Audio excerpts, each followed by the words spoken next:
Today we will discuss some aspects of bar magnet. In my last video, the bar magnet was explained. From that point onwards, I'll advance in this. आज totally हम लोग बात करेंगे bar magnet के field के बारे में और बार मैग्नेट के टाइम पीरियड के बारे में। तो बार मैग्नेट, जैसा कि मैंने अपने लास्ट वीडियो में बताया था आपको कि बार मैग्नेट को हम लोग मैग्नेटिक डाइपोल भी कहते हैं। तो फर्ज करें कि ये कोई मैग्नेट है और इस मैग्नेट का के जो पोल्स हैं वो हमने यहाँ इंडिकेट कर दिए, नॉर्थ और साउथ। नाउ ये वाला पोल हो गया हमारा साउथ और ये वाला पोल है नॉर्थ। फाइन। जो लाइन इस दोनों पोल को ज्वाइन करती हुई एक्सटेंड होती है, ठीक है, इस लाइन पे अगर मैं कोई भी पॉइंट मार्क करूं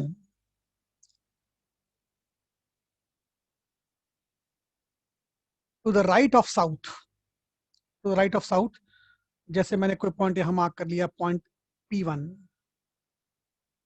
जैसे कोई मैंने पॉइंट मार्क कर लिया यहाँ पे P2,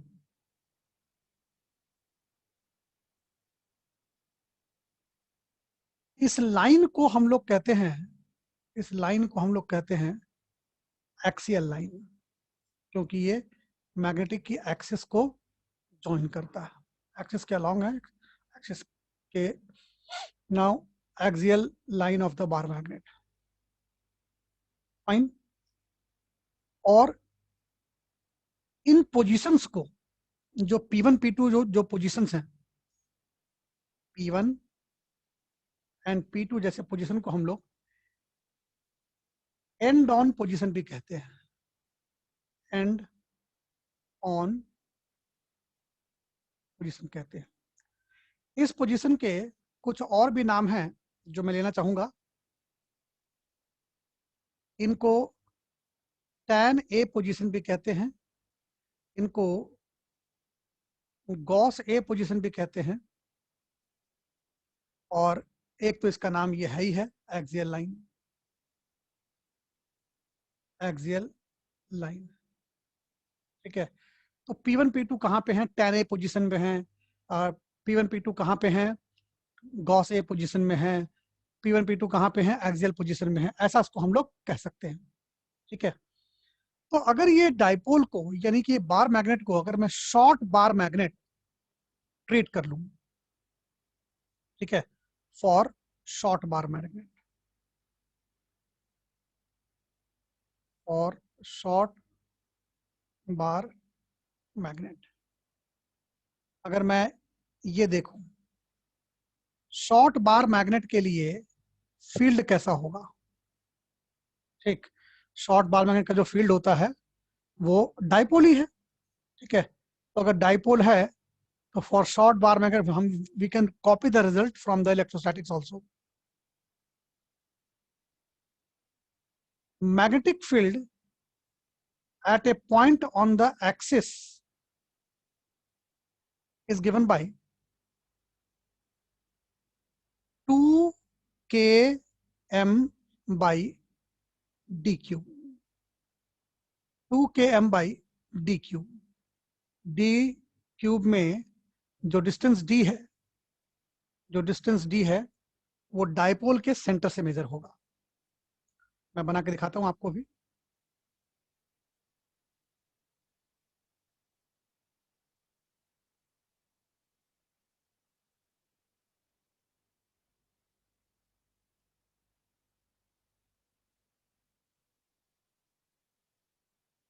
ये जो डिस्टेंस d है वो कुछ इस तरीके से है,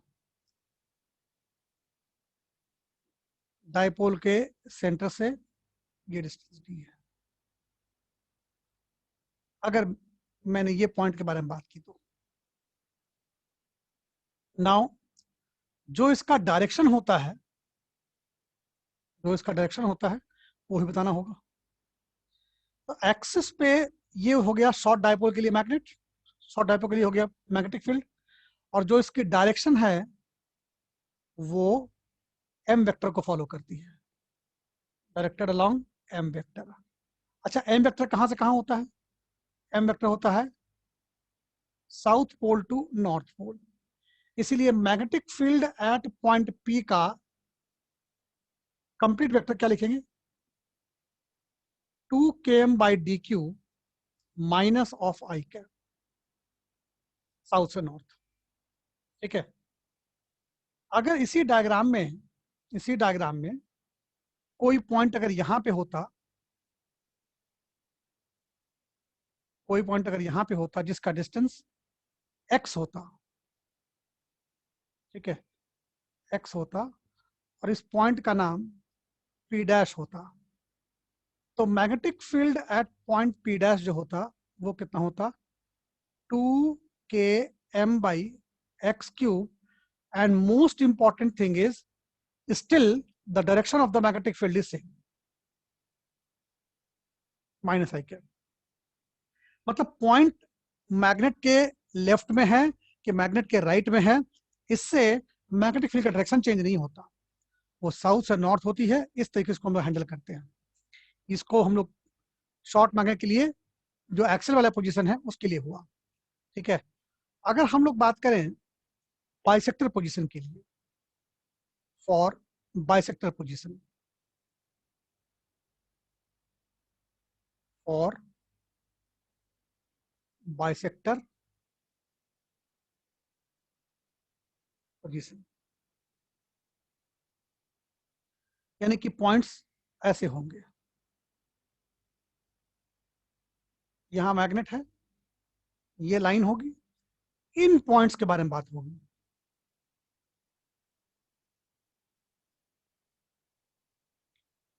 ये पोल हो गए।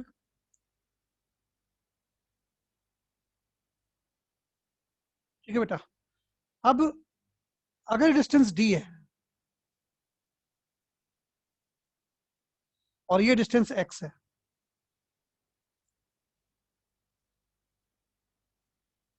तो magnetic field at point P1 का वैल्यू इलेक्ट्रोस्टैटिक से कॉपी करके लिख सकते हैं हम लोग। कितना वहां होता है?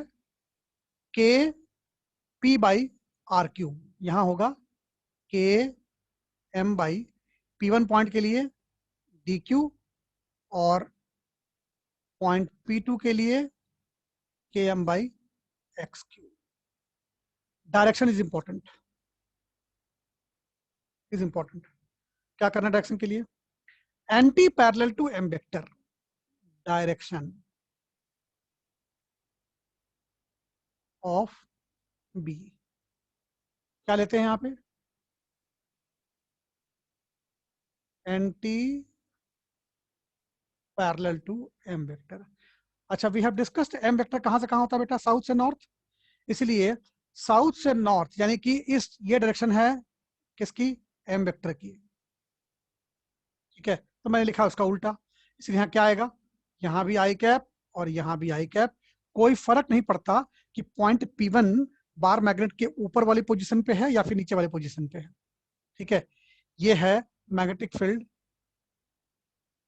बाइसेक्टर पोजीशन के भी बहुत सारे नाम हैं, वो बता देता हूं आपको मैं। ये जो पोजीशन है P1 P2, P1 and P2, in points को हम क्या क्या कहते हैं? एक तो कहते हैं इनको इक्वाटोरियल पोजीशन, इसको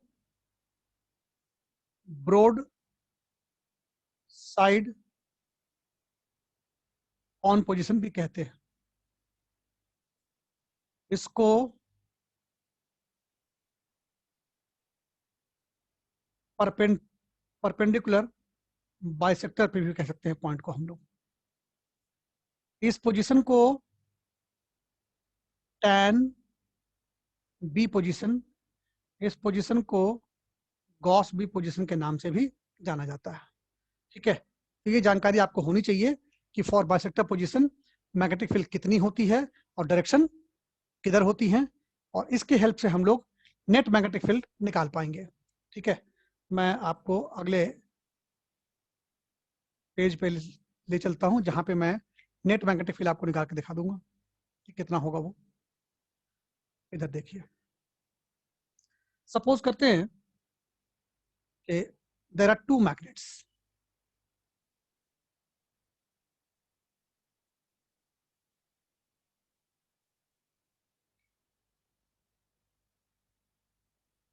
मैंने दो मैग्नेट मैं बनाता हूं यहां पे।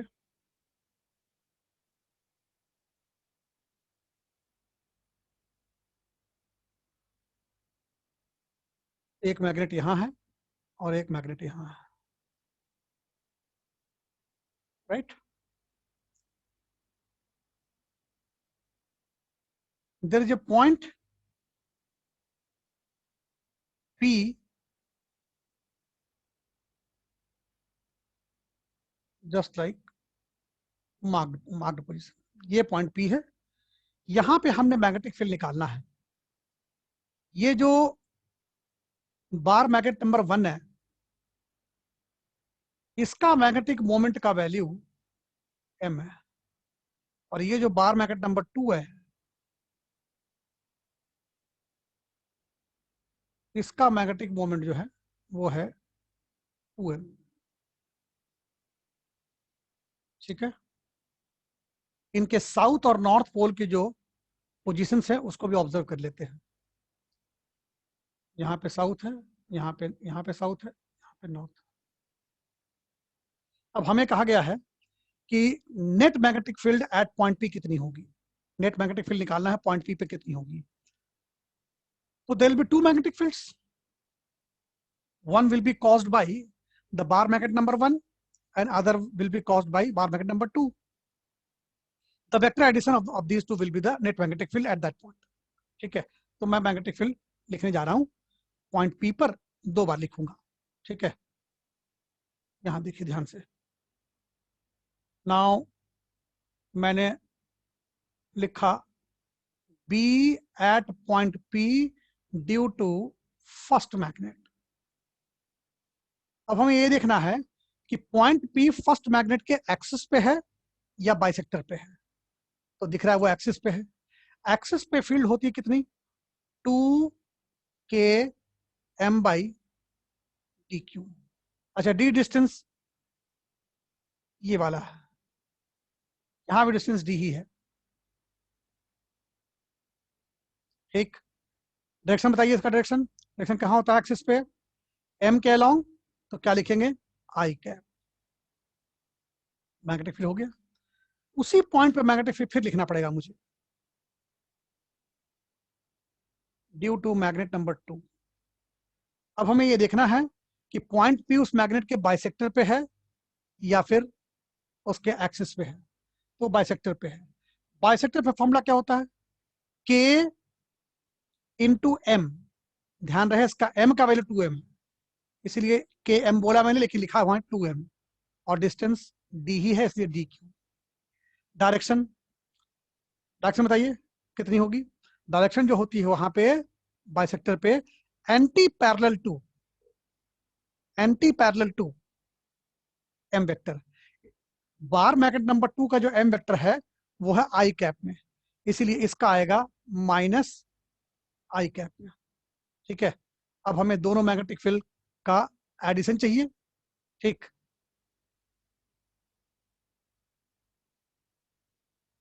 इसको ऐड कर लेते हैं।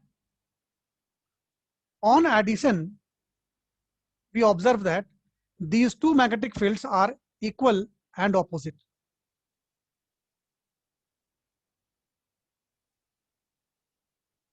Therefore, what do we get? B net is equal to 0. Such a point where net magnetic field is 0 is termed as neutral point. क्या कहते हैं इसको, न्यूट्रल पॉइंट कहते हैं। यहां लिख दिया मैंने कि since magnetic field is 0, therefore this will be better named as neutral point. Understood. इसको इस तरीके से हम लोग निकाल सकते हैं मैग्नेटिक फील्ड, किसी भी केस का निकाल सकते हैं। ठीक है, ये तो बात हो गई जब उसके पैरेलल आई मीन उसके एक्सिस पे या फिर उसके बाइसेक्टर पे रखा हुआ हो। अगर पॉइंट कहीं किसी जनरल पॉइंट पे हो, जनरल पॉइंट, मैं चाहूंगा कि इसके अंदर मैं फील्ड ऑफ अ जनरल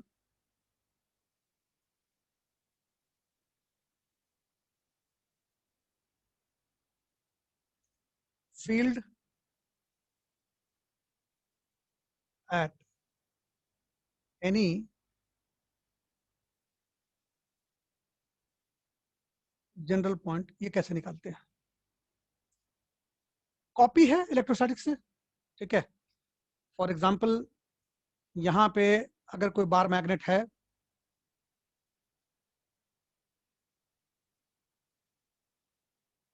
यहाँ पे कोई बार मैग्नेट है और मुझे यहाँ से डिस्टेंस डी पर मैग्नेटिक फील्ड लिखनी है।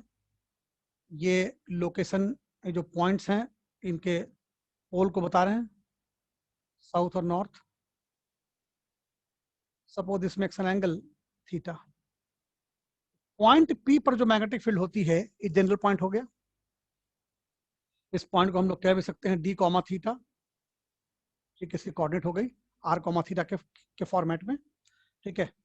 तो जो मैग्नेटिक फील्ड होती है पॉइंट पी पे वो होती है के m by d cube, square root of 1+3 cos square theta, जहां थीटा एंगल डायग्राम पे दिख रहा है कि डायग्राम पे थीटा एंगल कहां से होना चाहिए। अंडरस्टूड? तो ये जो मैग्नेटिक फील्ड निकल के आया, ये निकल के आ गया हमारा उसका मैग्नीट्यूड जनरल पॉइंट के लिए, राइट। अगर थीटा का वैल्यू देंगे 0 तो मैं कौन से पॉइंट पे निकाल पाऊंगा? एक्सिस पे निकाल पाऊंगा, ठीक है। तो मैग्नेटिक फील्ड आ जाएगी एक्सिस वाली, कितनी जगह बेटे? 2 km/dq। अगर मैं थीटा इज इक्वल टू 90 लेता हूं तो कौन से पॉइंट का आ जाएगा? बी आ जाएगा, बाइसेक्टर का, ठीक है। लेट अस पुट cos 90 0 होती है तो मैग्नेटिक फील्ड कितना आ जाएगा, बी बाइसेक्टर कितना आ जाएगा बेटा? km/dq। जनरल पॉइंट पे मैग्नेटिक फील्ड इतनी होती है, राइट। तो ये था मैग्नेटिक फील्ड के बारे में, बार मैग्नेट का फील्ड एक्सिस पे कितना होता है, बाइसेक्टर पे कितना होता है, फाइन। और अगर एक साथ एक से ज्यादा अगर मैग्नेट हो, ठीक है, तो उसका मैग्नेटिक फील्ड हम लोग कैसे निकालते हैं पॉइंट पर, राइट, ठीक है। अब यहां से एक क्वेश्चन और लेते हैं जिसमें कि 3 मैग्नेट हो। Let me change the page.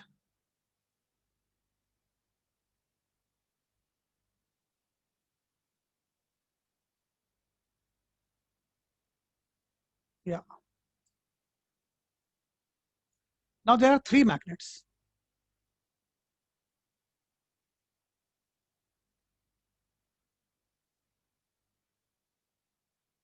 One is this,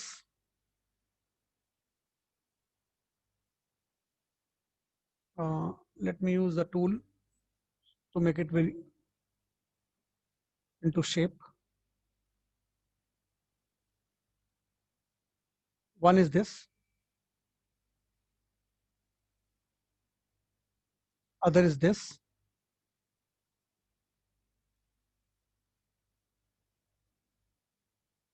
and the third one. There are 3 magnets. Now their poles are being shown as S, N, S, N, N, S.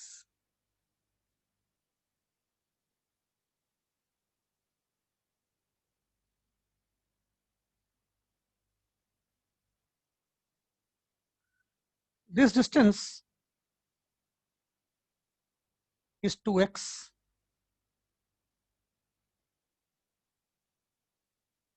This is x. And this one is finally 2x.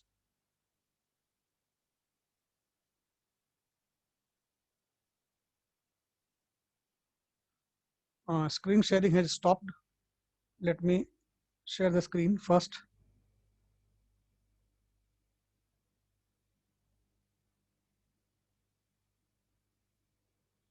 Now,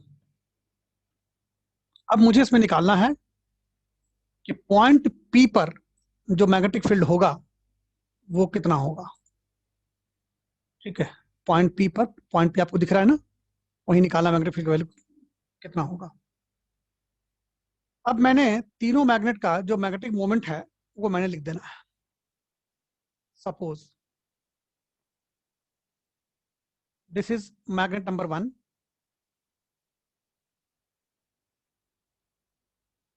magnet 2, magnet 3 वाले का magnetic moment है m, इस वाले का है 2m और इस वाले का है m। मैग्नेटिक मोमेंट लिख दिया। ठीक है, नाउ फाइंड करते हैं पॉइंट P पे मैग्नेटिक फील्ड। चलिए, B at point P due to first magnet कितना होगा, वो पॉइंट उसके एक्सिस पे है ना। क्या लिखें बेटा, 2km divide by x cube और ये आई कैप। जैसा कि आपको पता है, क्योंकि जब पॉइंट P एक्सिस पे होती है तो मैग्नेटिक फील्ड जो होता है वो m वेक्टर को फॉलो करता है। ठीक है, ऐसे ही magnetic field at point P due to magnet number 2, magnet number 2 के अगेन एक्सिस पे है, ध्यान रखना जरा, अगेन उसके एक्सिस पे ही है। कितना आ जाएगा, 2, उसके बाद k और m का value 2m divide by distance का होल क्यूब, यानी 2x का होल क्यूब। कितना आ जाएगा, 8x क्यूब। ये भी किसको फॉलो करता है, m वेक्टर को फॉलो करता है, इसलिए j कैप। ठीक, तो थोड़ा शॉर्ट कर लें, कितना आ जाएगा ये आ जाएगा कितना, 4 है ऊपर ना, नीचे 2 है, तो 2 आ गया, km by 2x cube j cap. Now एक बचा थर्ड वाला, उसका भी लिख देते हैं। थर्ड वाले के बाइसेक्टर पे है, ठीक है ना, थर्ड वाले के बाइसेक्टर पे है, इसलिए we will be a bit careful.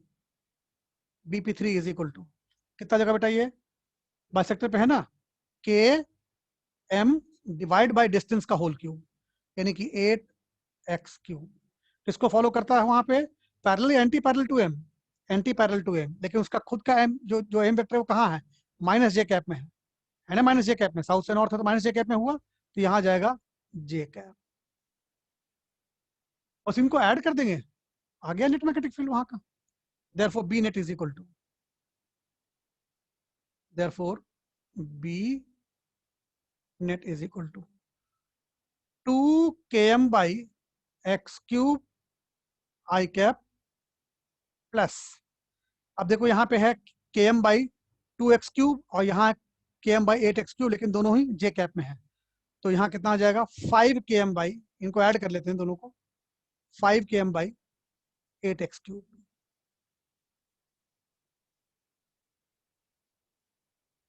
ठीक, हम चाहे तो इसका मॉडुलस निकाल सकते हैं, हम चाहें तो इसका डायरेक्शन निकाल सकते हैं। So this is the answer for 3 magnets. इसी तरीके से हम लोग निकाल सकते हैं, किसी का भी निकाल सकते हैं। ठीक है, चाहे मैग्नेट के नंबर 3 हो 4 हो, उससे कोई परेशानी नहीं होती है। फाइन, चलिए अब हम लोग बात करेंगे वाइब्रेशन मैग्नेटोमीटर के बारे में, यानी कि टाइम पीरियड के बारे में। लास्ट क्लास में लास्ट लेक्चर में मैंने ये बात बताई थी आपको कि टाइम पीरियड जो होता है बार मैग्नेट का, अब मैं बात करने वाला हूं वाइब्रेशनल मैग्नेटोमीटर के बारे में। वाइब्रेशनल मैग्नेटोमेट्री, इस बारे में बात करूंगा मैं अब। इसमें क्या है कि टाइम पीरियड के बारे में बात होती है।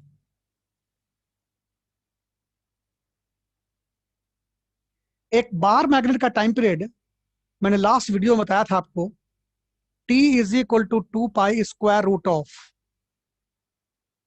I divide by m b होती है। ये बी फील्ड अर्थ का भी हो सकता है, किसी का भी हो सकता है। Symbols have the standard meaning. I मतलब moment of inertia,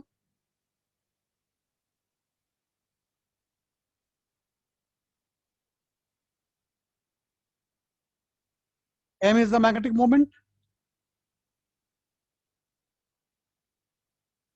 and B is the field in which the magnet oscillates. Field in which the magnet oscillates. ठीक है, ये अब इसके साथ हम लोग कुछ न्यूमेरिकल पहले सॉल्व करते हैं. फाइन. इसमें पहला केस मैं ले रहा हूं, पहला केस मैं ले रहा हूं प्रॉब्लम 3, प्रॉब्लम 4 जो भी है. ठीक है, कि अगर कोई मैग्नेट का टाइम पीरियड किसी एक फील्ड में दे रखा है कि t इज इक्वल टू उसकी 4 सेकेंड है. आई रिपीट, किसी एक मैग्नेट का टाइम पीरियड एक गिवन फील्ड में कितना है, 4 सेकेंड है. फाइन.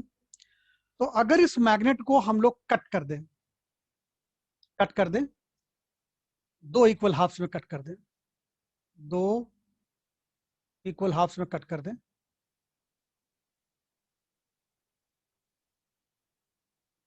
और उस पीस को अगर हम लोग उसी मैग्नेटिक फील्ड में ऑसिलेट कराएं, उसी मैग्नेटिक फील्ड में जिसमें ओरिजिनल बार मैग्नेट ऑसिलेट कर रही थी. ठीक है, then in that case new time period कितनी होगी. I repeat the question. There is a bar magnet. When this bar magnet is oscillating in any magnetic field, the notice time period is 4 seconds. Right? Notice time period is 4 seconds. Now this bar magnet is cut into two equal halves such that the two pieces are of same length and each is equal to L by 2. इसका मतलब काटा कैसे गया होगा, length के perpendicular. ठीक है. Now what is the time period of one of the piece? तो हमने कंप्लीट मैग्नेट का इक्वेशन पहले लिखना है. कंप्लीट मैग्नेट के लिए क्या लिखा जाएगा, T इज इक्वल टू, क्या फॉर्मूला है बेटा, 2 pi under the root of I upon MB. Equation 1. Now for 1/2, और 1/2, दिस इज T1, 2 पाई. अब बताओ जो उसका जो मोमेंट ऑफ इनर्शिया है वो किस फैक्टर से बदलेगा, उसको अलग से लिख के देखते हैं. पहले मास इंटू लेंथ का स्क्वायर डिवाइड बाय 12, ये मोमेंट ऑफ इनर्शिया होती है. मैंने मास के लिए W का प्रयोग किया हुआ है. ठीक है, क्योंकि छोटा m तो पोलर स्ट्रेंथ होता है और बड़ा m जो होता है वो मैग्नेटिक मोमेंट है. Now polar strength will change या polar strength will not change? Tell me first. Polar strength will change या polar strength will not change? Polar strength will not change. ठीक. मास तो आधा हो जाएगा, लेंथ भी आधा हो जाएगा. तो बताओ किस फैक्टर से मोमेंट ऑफ इनर्शिया चेंज होगी. यहां लिखता हूं मैं I dash divide by M dash और B. So if this is the original I dash कितनी होनी चाहिए इन टर्म्स ऑफ I, बताओ. W तो मास है बेटा, मास तो आधा हो जाएगा, ना, और लेंथ आधा हो जाएगा, लेकिन लेंथ का स्क्वायर है, इसलिए ये हो जाएगा I बाई 8. 8 कैसे हो गया, W यानी कि जो उसका मास है वो तो आधा हो ही जाएगा, लेंथ भी आधा हुआ ना, और स्क्वायर भी है. ठीक है, तो in that way I by 8 हो गया. Now tell me, magnetic moment will change की will not change? Magnetic moment क्या होती है, pole strength into length. Has polar strength changed or not? It has not changed because cross section area is intact. Has the length changed? Yes, the length has changed. By what amount? The length has decreased to half of its value. This is why M dash will be equal to M by 2. ठीक, ये दोनों नए values, ये वाले values और ये वाले values को हम इक्वेशन नंबर 2 में डाल देते हैं। ठीक है, डाल के आंसर आ जाएगा। कितना आएगा बेटे? क्या जाएगा? T1 is equal to 2 pi square root of, now tell me, I by 8, this is M by 2 और B। फाइन, कितना आ गया? 2 pi square root of I by 4 MB। Now equation number 1 के हिसाब से अगर देखो, ये T1 in terms of T कितनी है? T/2। कैसे? 4 तो रूट के अंदर था ना, तो कितना आ गया? T/2। अंडरस्टूड? ऐसे एक पीस का टाइम पे निकल के आ गया T/2। ऑल राइट, ये जो ये है हमारा आंसर T/2। वैसे अगर मैं यहाँ पे एक बात पूछूं, अगर कि इस नंबर को आप जरा गौर से देखिए, ठीक है, इस नंबर को गौर से देखिए जो नीचे अभी आंसर आया है, मैं बताने जा रहा हूँ शॉर्टकट। इस ध्यान नंबर को ध्यान से देखना, ये 2 है। ये 2 इसलिए है क्योंकि आइडेंटिकल नंबर ऑफ पीसेस कितने थे? 2। ठीक, आइडेंटिकल नंबर पीसेस कितने थे? 2। तो मैं आपको टाइम सेविंग टिप, ठीक है, जो टाइम सेविंग टिप है वो ये है। क्या है टाइम सेविंग टिप?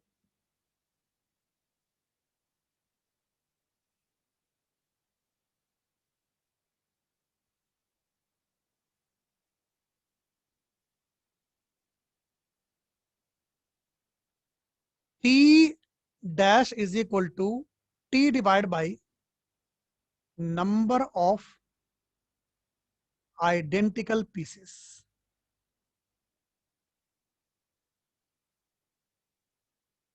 हाँ, ध्यान ये रखना है कि जो कट होनी चाहिए वो लेंथ के होनी चाहिए परपेंडिकुलर।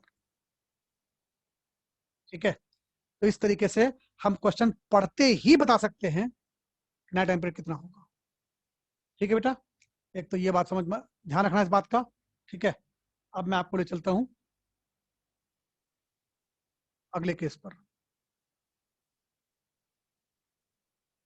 नाउ इस बारी हम लोगों ने बार मैग्नेट को लेंथ के अलाउंग कट करनी है। ठीक है, next problem.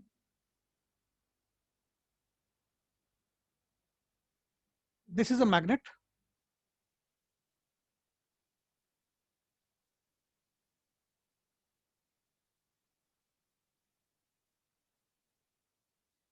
this magnet is cut into two equal halves,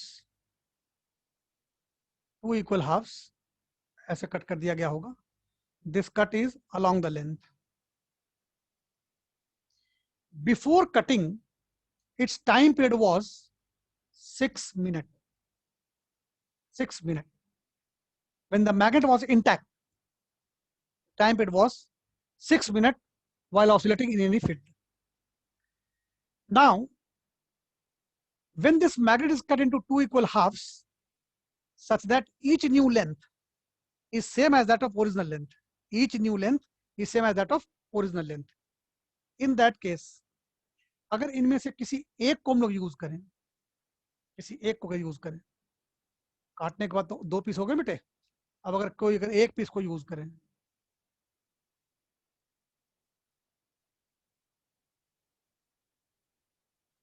let me make another one।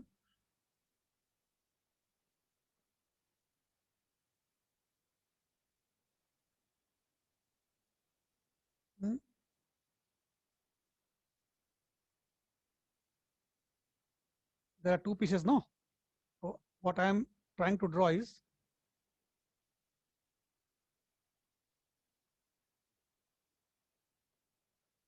right, time period इसका निकालना है, टी डैश फाइंड करनी है if oscillating in the same field. This is one of the piece.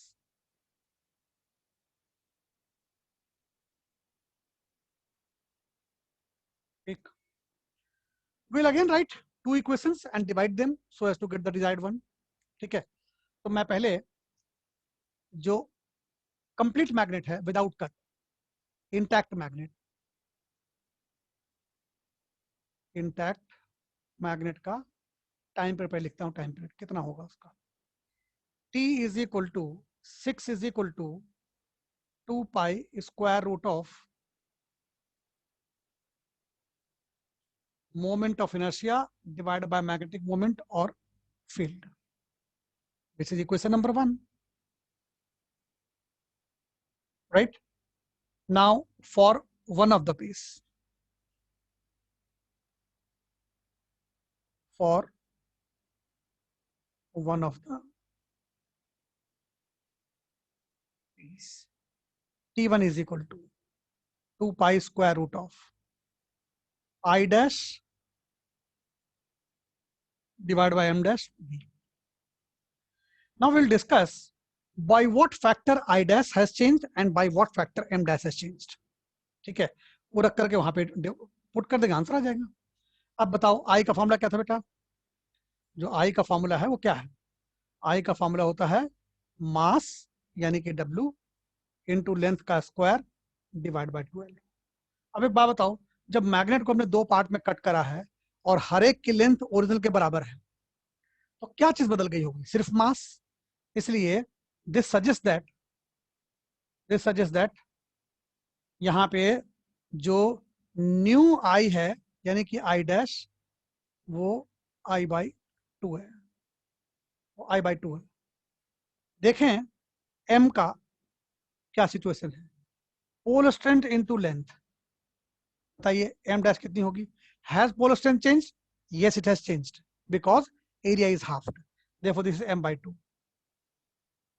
2. अब I dash by m dash तो वही है I bye m के बराबर. तो T1 इज इक्वल टू कितना हो जाएगा? 2 pi square root of I by 2 divide by m by 2 b. ठीक है, 2 से 2 का टर्म कैंसिल हो जाएंगे, ये ओरिजिनल T ही आ गया. ये कितना आ गया? 6 मिनट. नाउ इन्फरेंस, कंक्लूजन क्या ड्रॉ हुआ? Inference for the objective question. When the bar magnet is cut along the length, time period does not change. चाहे उसका number of pieces 3 हो 4 हो, it could be generalized as n. So when a magnet is cut,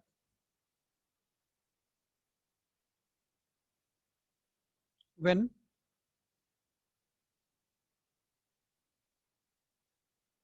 a magnet is cut into identical slash non identical, ये कोई जरूरी नहीं है कि पीसेस सेम होने चाहिए, क्योंकि जिस फैक्टर से आई चेंज होगा बेटा उसी फैक्टर से एम चेंज हो जाएगा, तो आई बाय एम का रेशियो सेम रह जाएगा. So when a magnet is cut into identical और non identical pieces, such that each new piece has same length as the original had.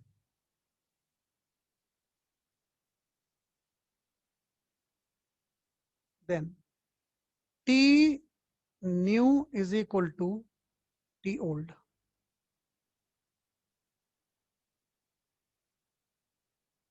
This is very, very important.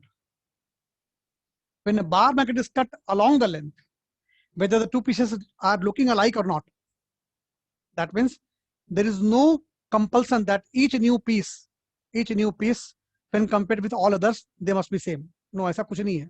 ठीक है, अगर आप उसको identical में cut करें या नॉन आइडेंटिकल में कट करें, जो नया टाइम पीरियड आएगा वो ओल्ड के बराबर ही होगा हर केस में.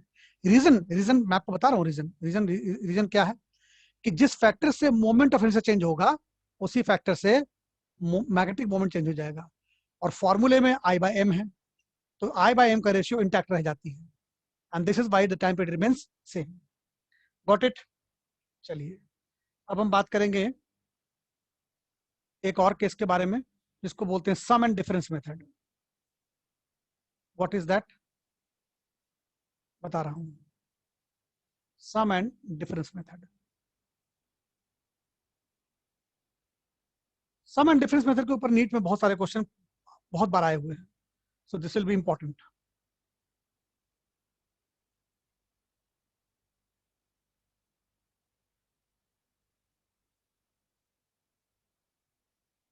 सम and difference method.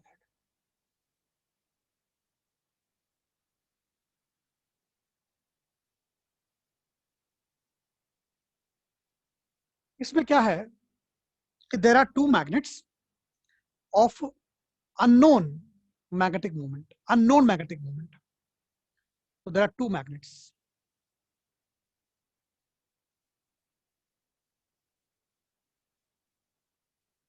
of unknown magnetic moment, और मुझे कंपेयर करनी है। Objective is to compare, objective is to compare M1 है M2। दैट इज हम या तो M1 by M2 निकाल दें या M2 by M1 निकाल दें, यही चाहिए होगा। ठीक है, इसके अंदर हमें M1 by M2 या M2 by M1 निकालनी है। एंड द टू मैग्नेट्स जो अपने पास हैं, ना तो उनके मैग्नेटिक मोमेंट अवेलेबल है, ना उनके पोर्शन अवेलेबल है, ना उनकी लेंथ अवेलेबल है, ना ही उनका मास अवेलेबल है। That means all these are unknown to us. ठीक है, we have been given only a watch to measure the time period. तो इसमें क्या करेंगे हम लोग, टू कंपेयर एम, इसमें ऐसा करते हैं पहले कि जो दो मैग्नेट लेते हैं ना, दो मैग्नेट, वो मैं बना लेता हूं यहाँ पे। एक मैग्नेट हमने ले लिया ये वाला, और इसके ऊपर हमने दूसरा मैग्नेट रखा।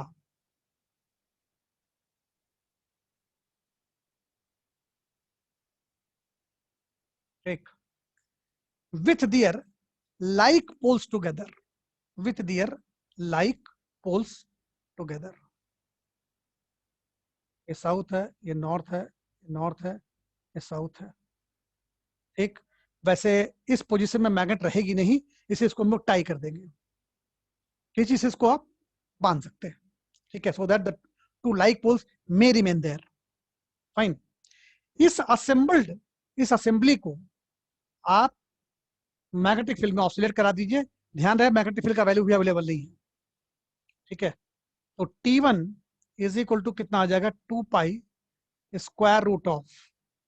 Now moment of inertia is scalar quantity, इसलिए अगर मोमेंट ऑफ इनर्शिया मान लो I1 है और इसका अगर I2 है, इसका मान लो I1 है, इसका अगर I2 है, तो क्या होगा, I1 plus I2 divide by magnetic moment, that's a vector quantity.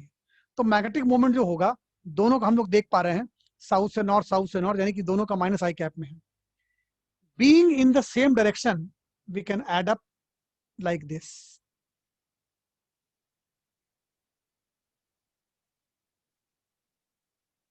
ठीक, ये आ गया जब उसके पोल्स लाइक वाले हैं और उस असेंबली को हमने मैग्नेटिक फील्ड में ऑसिलेट कराया है। ठीक है, यहां से हम लोग टाइम पीरियड नोट कर लेंगे, वो जो वॉच दिया था ना, वॉच, उससे नोट कर लेंगे इसको। नाउ सेकंड वन, अब क्या करना है, अब हमने इसको दोबारा से, ठीक है,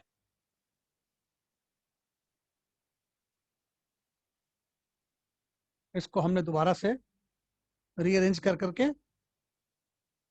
डिसलाइक पोल्स टुगेदर, वो अरेंजमेंट लेके आना है। ठीक है, वो अरेंजमेंट हमने लेने के लिए यहां इसको ऐसे रख दिया।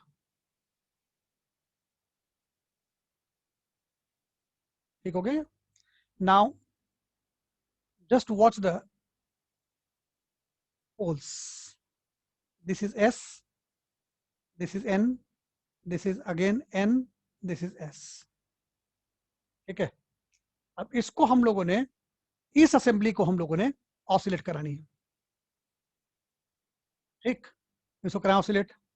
अब देखते हैं टाइम पीरियड का यहाँ पे वैल्यू कैसे निकालेंगे. T2 is equal to 2 pi square root of, again moment of inertia scalar quantity है, इसलिए कोई फर्क नहीं पड़ता कि one of the magnet is reversed, तब भी मैग्नेटिक जो इसका मोमेंट ऑफ इनर्शिया है वो तो उतना ही रहेगा. नाउ ये I1 वाला है, ये I2 वाला है, रिस्पेक्टिव वैल्यू M और M2 है. अब मैं देख पा रहा हूं कि इसमें एक वेक्टर उल्टा हो गया. कौन सा उल्टा हो गया? M1 उल्टा हो गया. तो मैंने लिख दिया यहाँ पे M1 माइनस M2, कारण M1 आई कैप में है और M2 माइनस आई कैप में है. मैंने ऐसा लिख दिया. ठीक है, मेरे पास दो इक्वेशन आ गए. अब हमने क्या करना है, इन इक्वेशंस को स्क्वायर कर करके इनको डिवाइड कर दीजिए. Squaring and dividing.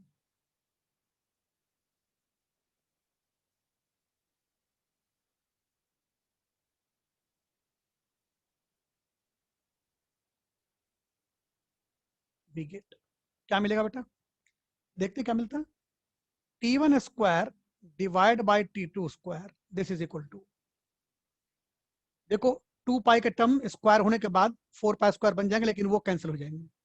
I1 plus I2 भी कैंसिल हो जाएगा, B भी कैंसिल हो जाएंगे, केवल बचेगा कौन सा? M1 माइनस M2 और M1 प्लस M2. ये आ गया बेटा क्या? यहाँ आ गया M1 minus M2 divide by M1 plus. ठीक है ना? T1 square divide by T2 square कितना आ गया? अब हमने M1 बाई M2 निकालनी है ना, M1 बाई M2 निकालनी है, तो क्या करें? लिख सकते हैं इसको हम लोग ऐसा,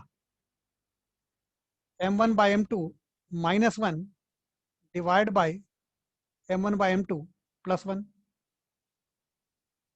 क्या किया हमने? ऊपर नीचे डिवाइड कर दी. किससे किससे डिवाइड कर दिया?